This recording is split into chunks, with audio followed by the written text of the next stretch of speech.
Well, thanks for letting me come join you. Looking forward to getting a chance to spend some time with you tonight as well as the rest of the weekend. And for those of you who maybe have stumbled in, this is your first time here, welcome to Crew. There's a number of things that I may mention tonight that might be new to some of you. You may have not actually heard some of the things I talked about before. You may not have actually even agreed with some of what I say. But we're thrilled that you're here and really hopeful that it'll stir some stuff up and move forward with some discussion on some of these things. And if this is your 50th time to Crew, welcome. Which is kind of odd because you've been here 49 more times than I have. So I feel welcomed by you. But it's interesting, we're going to be taking a look at some stuff, and I hope what we're doing tonight is actually starting, like Will mentioned, 4 talks, the titles of which are simply this. Tonight we're going to look at the Christ's water. Tomorrow night we'll take a look at the Galilean sandals. Saturday morning we'll hit the shepherd's hands, and then Saturday night the servant's cup. And I hope you can join us for the whole weekend, because what we're going to try and do is it's kind of like taking a look in at the first scene of a movie, and then you got to stick around for the last scene. And that's where we're headed. So hopefully you can join us to kind of see the whole thing through. Because I'm hoping it's a good time. I'm looking forward to spending time with you guys too. And my hope is that you will never view that red party cup the same way again. You know the cup, it's one of these bad boys. You guys seen these? I'm not going to ask who's used these for various reasons. I have. But I hope after our time tonight and our time throughout this weekend that you view this red cup never the same again. Because we're going to be talking about a cup. A very particular cup. But before we do, I want to introduce you to somebody. Her name is Michelle Sinclair. And we're going to get into some nitty-gritty stuff tonight. Michelle Sinclair, she was actually born in Utah to a caring, loving family, middle class, kind of the birds tweeting in the background, nice little green grass. And it was a nice home. She grew up in a great place. But she had dreams, big dreams. And so she decided at the age of 18, same age as some of you, younger than some of you, to go to LA and try her shot at a modeling career. Well, like, a lot of young actors, actresses, models that moved to LA, tried to hit it big, she struggled early. She struggled big time. She was even willing to pose nude. Still didn't get any work. So her agent suggests to her, why don't you try the adult film industry? And in an interview with Diane Sawyer, this is what she said regarding that first suggestion by her agent. She says this. She said, I refused. I've always hated porn. I thought it was the most disgusting thing in the world. I would never step into something like that. She hated it. But she agreed to it. I see someone. Finally. And as she described it, she said, after the session, I was shattered. I wasn't ready for that type of sex. It was incredibly painful. But I can hide it really well. She hated it. But she returned to it. More shoots, more films. Began to spiral down in this sort of degrading fashion. She hated it, but she returned to it. She would back away from it and come back to it. And after one film, she described this way. She says, I was back at it again, and I hated it, but I returned to it in such a way. I had sex, all kinds, with 12 men. And it was really hard and really difficult because I felt like a piece of meat in a lion's cage, 12 lions. And she's talking about the scene, and she says, afterwards, I couldn't stop crying, so I packed my bags and I headed home to Utah. Within a year, she was back in LA, filming more films. She hated it, But she kept returning to it, time and time again. And Diane Sawyer begins to ask her this question. She begins to say, as you describe things that most people would find tremendously difficult to stomach, that most people would kind of grimace on their faces, you describe those things, you describe them with a smile. And as Diane Sawyer said that, Michelle began to cry. And she said this, I like to hide everything. You see, the reality is, I don't want to be doing what I'm doing. I'm not happy, and I don't like myself at all. My whole body in the midst of those scenes feels it, and I feel so gross. I pretend to be enjoying it, but in fact, I'm counting down the minutes. I'm saying I've only got this much time left. Don't worry about it. Just get the check, deposit it in the bank, because you get addicted to the money. She hated it, but she returned to it. And as the producers of Primetime continue to follow her, the sad reality is, the show ended, the interview ended with Michelle going to an award show after her first year in the industry and receiving an award. And she said at that point to the producers, I think this is the very beginning of my career, like I've only just begun. She hated it, but she returned to it over and over again. As I'm watching this interview, the questions that start to come in my mind are, how could Michelle be so thirsty and longing for something so badly that she would hate something that is so destructive, but she would return to it time and time again? And then I thought, does Jesus care? Does he care about her thirst? Does he care about her longing? Does he care? Does he care that you and I thirst and long? You see, the reality is, different circumstances, similar thirsts, but the same need.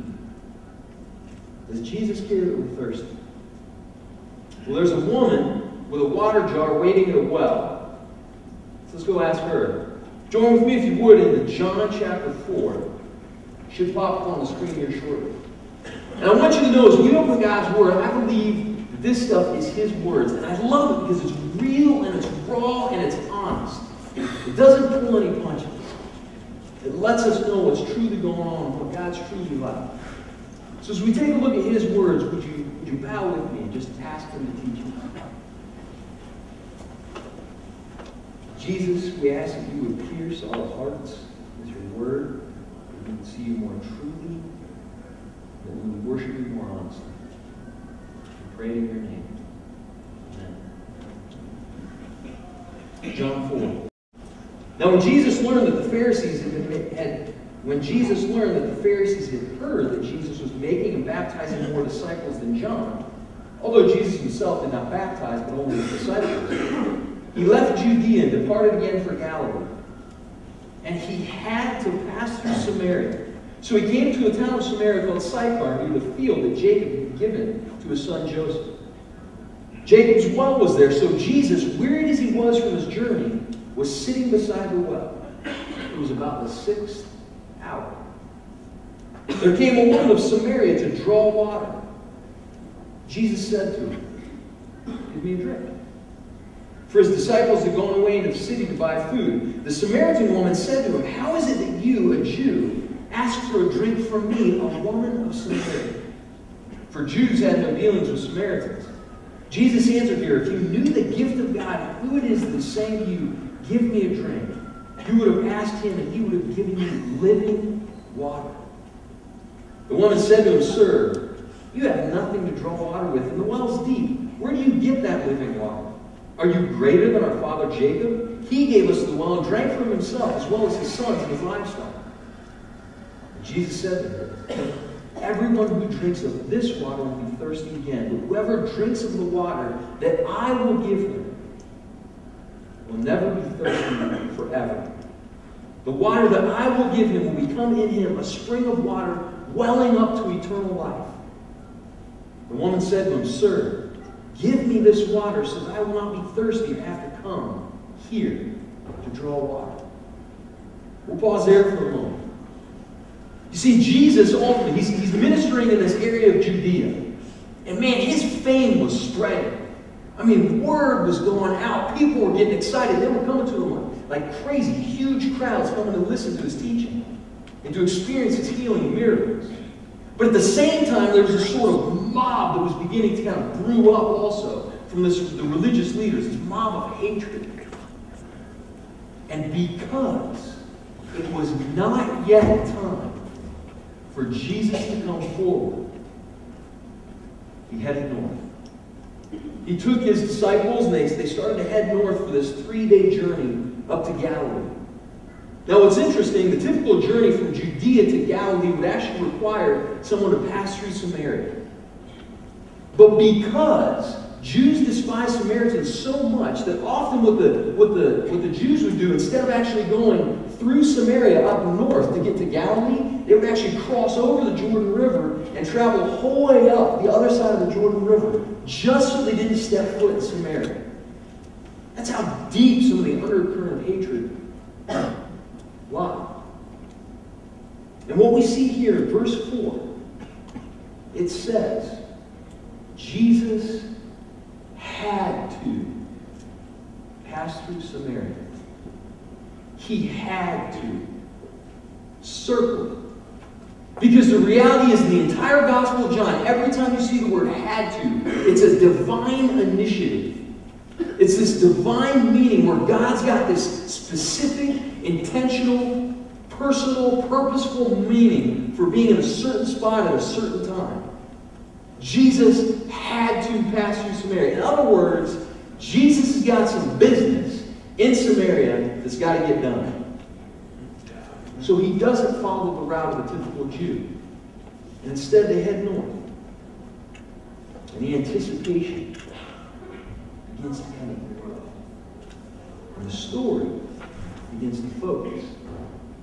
Because you start seeing the next few verses, you kind of envision this scene as Jesus kind of comes up along this small little well, about a half-mile outside of this little dry, arid, no-name Samaritan village. As they come up on this well, Jesus, he begins to kind of sit down next to this well. And his disciples go on ahead of him about a half-mile ahead into the little village sidecar to get some lunch. And you kind of picture the scene as Jesus kind of sits down next to this well, and it's a really dry, arid sort of place. It's kind of brown and dusty. And as he sits down, the sun, it's high noon, is beating down on him. His mouth parched. And as he sits to rest, he hears the sound of singers coming down the rocky, dirty path. One pair of singers. A Samaritan woman. A Samaritan woman coming to the well by herself at high noon. And Jesus says, "Can you spare a drink?" Now, I gotta be honest, I would have loved to see this woman's face. Okay, for us, it's kind of like, oh, well, what's the big deal? But man, if we understand what's going on here, for him to say this is crazy. I would love to see her face because she recognizes he's a Jew. She doesn't know he's Jesus, but she does know that he is a Jewish teacher. And she knows full well how the Jews viewed her people, the Samaritans. The Jews viewed them as these sort of political rebels, these sort of half-breeds with these tainted religious views. She knew that. Matter of fact, the prejudice grew even deeper because she was a female. You see, a sentiment at the time, a Jewish sentiment at the time, read like this: the daughters of the Samaritans are menstruants from the cradle.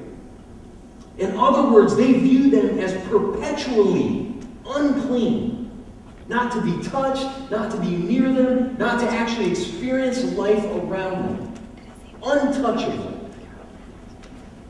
And it even grew more so for this woman. Because the reality is, as a rabbi, Jesus being a rabbi, most rabbis viewed women, and they would suggest things like talking to a woman, even their own wife, could be considered a waste of time, and in some really strict circles was punishable.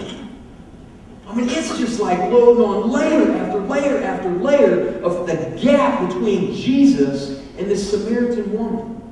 It's incredible the gap that exists culturally. And for her, a shameful Samaritan woman. See, they would travel to the well in groups, usually in the morning or later in the evening, never alone, never at honeymoon. This woman's got some shame in her own little shameful culture. And Jesus, crossing all cultural lines, crossing all cultural barriers, steps in and speaks to her. And he basically says, I offer something incredible. I offer living water. And there's something about Jesus that I love. He always takes the simple thing and teaches something profound. Because when you think about the reality of water, it's essential to every living thing, right? It's a sort of basic necessity for everything to survive. And he takes that reality, and he takes this woman coming to this well, and he begins to say, I've got living water to offer you. And I like this woman because she's spunky. She's spunky, man. She fires right back. Maybe with a little bit of suspicion, maybe some indignation, I don't know. She challenges Jesus. Oh, sure, yeah, living water. The well's really deep. How are you going to get it out? Where are you going to get this living water? Now, understand this. This woman should have been talking to this Jewish leader. But she starts to kind of challenge him. There's a little bit of spunk there. And notice Jesus' response. He says, that well, that will leave you thirsty. But the water I offer will well up within you as a spring of eternal life. Living water. And basically what Jesus is doing here is he's drawing this sort of contrast between this idea of these broken wells, and it brings this idea of Jeremiah 2:13 to mind. It's kind of drawing this picture from some of this Old Testament context that reads like this. My people have committed two evils. They have forsaken me, the fountain of living waters, and hewed out for themselves broken cisterns that hold no water. You see, ultimately what a cistern was and how it worked is these villages would, these communities would go just outside the village.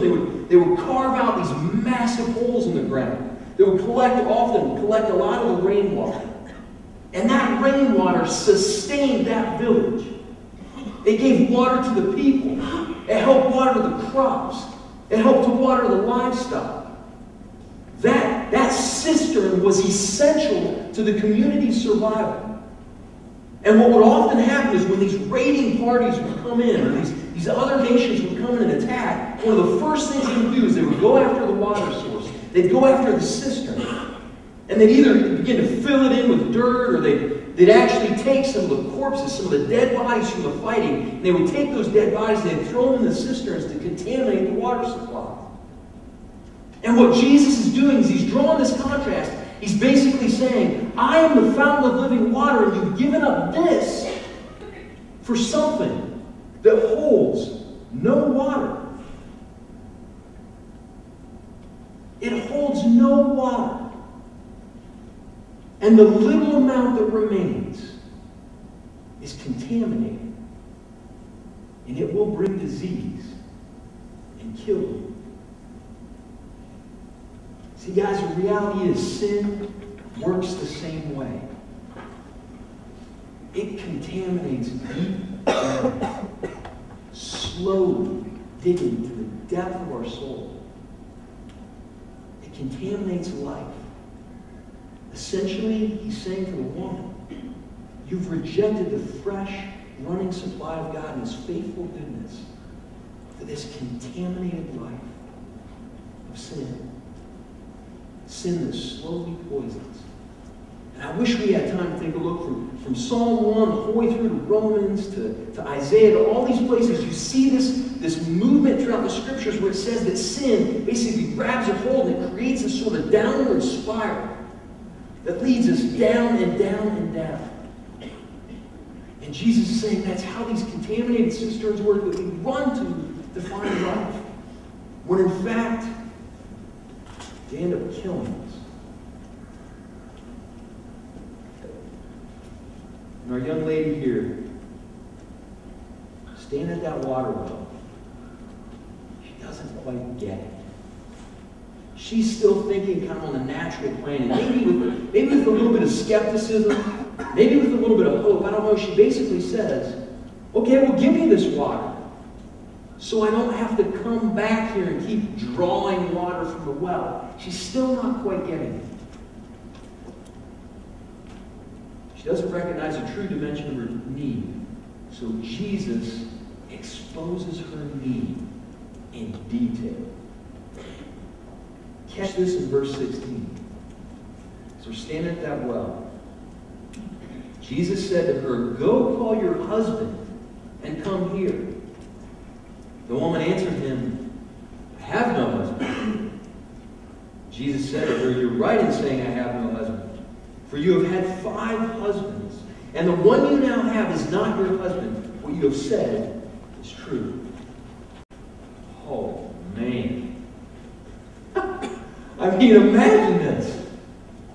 Just calling you point blank on the broken cisterns that you run to try and find life. And Jesus does it in detail.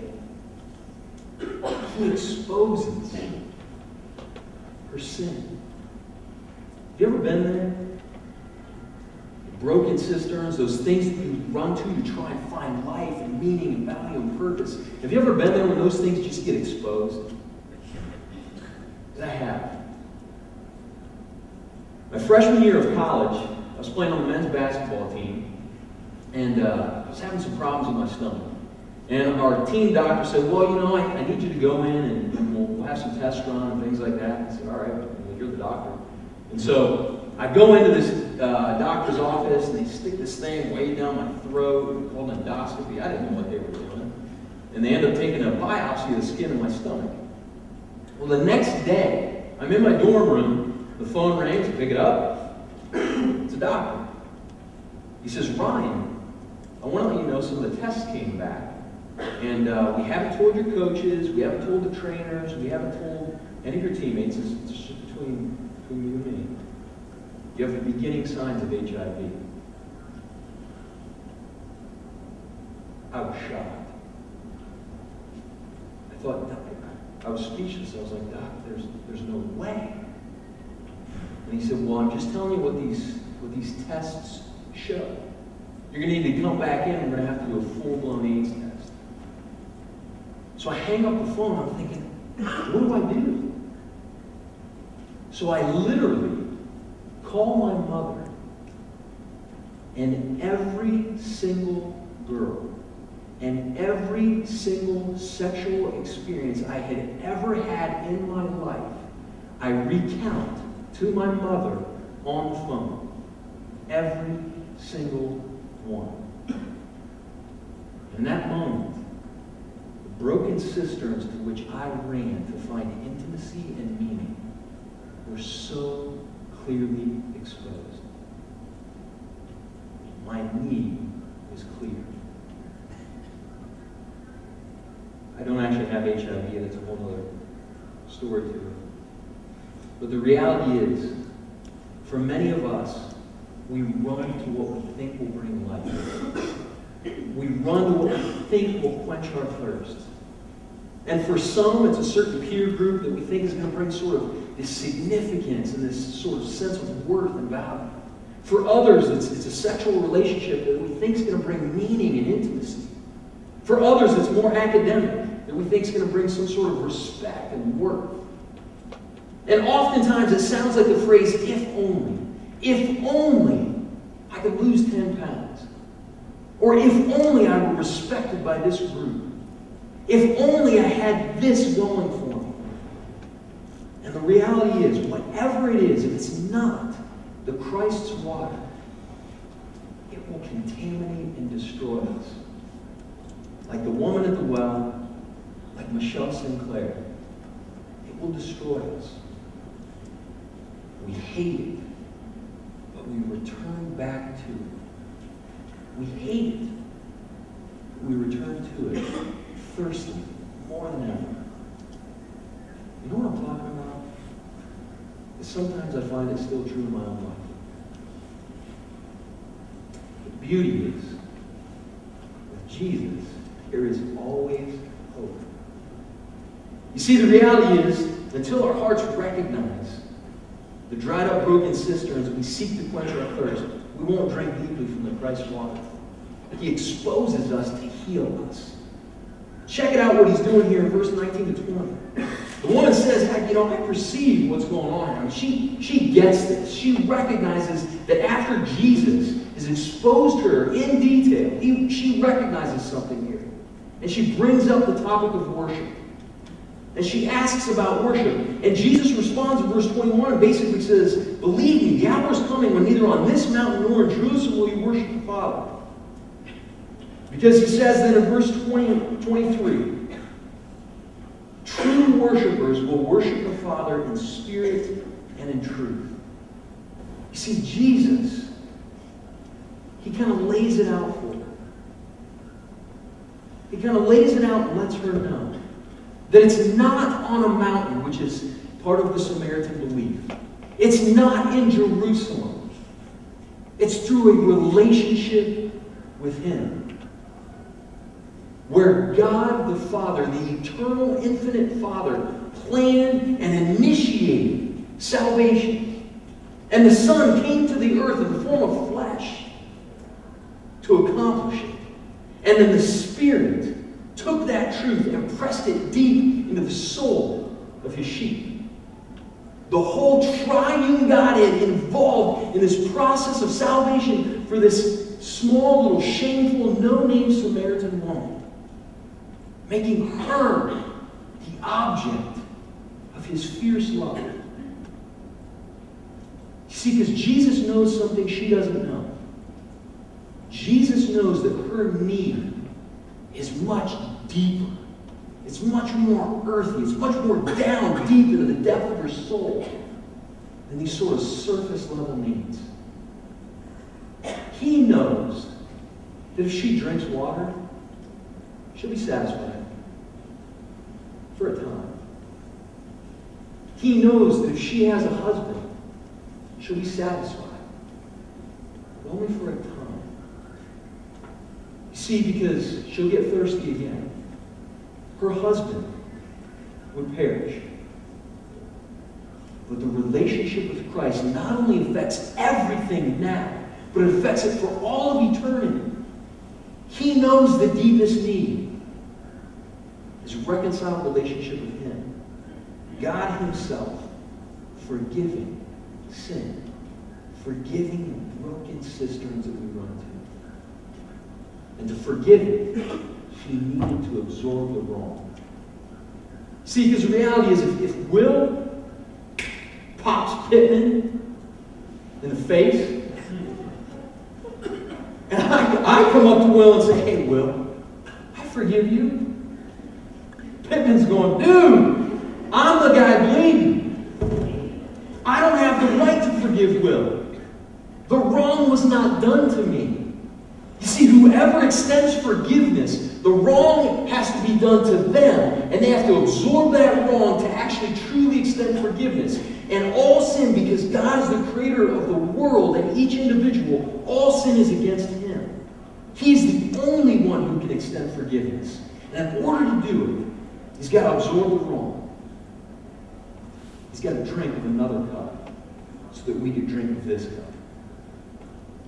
That's the beauty of who Jesus is.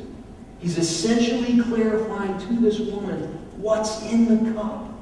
A reconciled relationship, an intimate relationship, knowing and being satisfied in the God of the universe. the God of the universe, who far from pushing this woman away, God of the universe who didn't just leave her with her water jar, but invited her in, called her close, began the conversation because he had to. He had business with her. And he does it to clarify. It's about a relationship. Living water where the Spirit of God digs deep into the deepest parts of our soul. That's what it's about. That's the living water.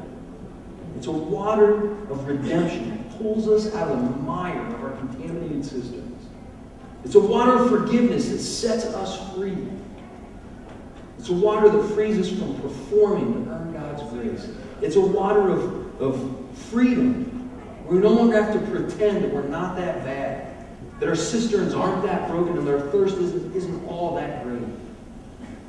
It's a water that frees us and brings significance and self-worth and meaning and intimacy and value and purpose, because it's rooted in God himself as he digs deep down into our soul to forgive us of our most vile hidden sin and take up residence in our heart, to live within us, to begin to change us from the inside out.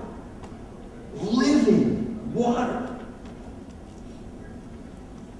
Christ's Spirit in us, so that we can know and experience all that God is for us in the person of Christ. This is Christ's water. This is the living water. And it fulfills our deepest need. Waking up that morning, could that Samaritan woman have known just how much the God of the universe cared about her thirst? And could she have known what it would cost him to give it to her? On a 3-day walk, Jesus had to cross through a Samaritan village at a water well outside of a no-name town, defying all cultural norms that Christ's water is offered to the least likely, a shameful Samaritan woman. A woman whom God made an object of his pursuit. Waking that morning, she now, as she stands in his presence, experiences just how much he cares about her thirst. And as his final words landed on our ears, we don't have time to look at it, but she responded. I don't know if it was initial amazement or joy or hope, I'm not sure what it was, but I do know this. She throws down the water jar, she runs into the village, and she doesn't care who hears, and she begins to shout out, "Come and see! Could this be the one? Could this be the one to bring life to our dry land? Could this be the one to bring water, living water, to our parched souls? Come and see. Could it be that he's the one to meet the deepest longings of our soul?" And the question remains tonight for us. For those who maybe have not put their faith in Christ, could he be the one? And could this be the night where you put down the old water jars, where you no longer run to the contaminated cistern, where you no longer return to that which you hate, but you put your trust in Christ? For those who know him, the question remains, from which will you choose to daily drink? The life-giving water, or the contaminated cistern from which you've been freed? Only you can answer the question. Michelle Sinclair, she's chosen the latter. And it's killing her. Producers of Primetime who were following her started to notice some changes. At the age of 18, she said she would never use drugs, but now she was often high during the scenes. She vowed that she would always use condoms, but she no longer does, and she's contracted chlamydia. Certain things she vowed she would never do have actually become her specialty. One of the producers who had interviewed her the previous year said this: "She's no longer the adorable, fresh-faced girl that I once knew. She is truly hard. She hated, but she returned to her. That's the tragic reality of broken cisterns. They'll destroy us. Because Jesus cared that we're thirsty deeply. He cares deeply. So I invite you, come and see. Could this be the one to meet the deepest longings of our soul? Because he bids you, come. Come thirsty. Come broken. Come messed up. Come as you are, and simply come. He's waiting at the well to meet us. Let's pray. Jesus, thank you that you are so gracious and so kind to come to this earth because you chose to, because you had to. You had business here. And Lord, I pray you would do business in our hearts tonight. And I pray and ask, Lord, that you move us to drink deeply of your living water and not toward those things that we hate and often return to. Jesus, with your spirit inside of us, would you empower us to live free in the beauty of your grace. Jesus, we love you. We pray these things in